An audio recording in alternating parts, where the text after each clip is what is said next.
Egg fry రైస్‌ని street స్టైల్‌లో సింపుల్‌గా, టేస్టీగా ఎలా చేసుకోవాలో చూపించబోతున్నాను. చూస్తుంటేనే నోట్లో నీళ్ళూరుతుంది కదా! టేస్ట్ చాలా చాలా బావుంటుందండి. ఇది చేయడం చాలా సింపుల్ ప్రాసెస్. ఎవరైనా ఈజీగా చేసేసుకోవచ్చు.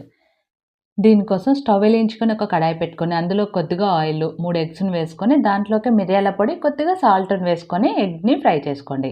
ఇప్పుడు దీన్ని ఒక ప్లేట్‌లోకి తీసుకోండి. అందులోకి కొద్దిగా ఆయిలు, కట్ చేసుకున్న వెల్లుల్లి ముక్కలు, అల్లం ముక్కలు, కొద్దిగా పచ్చిమిర్చి ముక్కలు కూడా వేసుకొని ఫ్రై చేసుకోండి. ఇప్పుడు అందులోకి ఒక ఉల్లిగడ్డని కట్ చేసుకొని వేసుకొని, ఎక్కువగా ఫ్రై అవ్వాల్సిన అవసరం లేదు. ఉల్లిగడ్డ లైట్‌గా ఫ్రై చేసుకోవాలి. అలాగే ఇందులోకి క్యారెట్, బీన్స్ ముక్కలు కూడా వేసుకొని, దీన్ని కూడా లైట్‌గా ఫ్రై చేసుకోండి.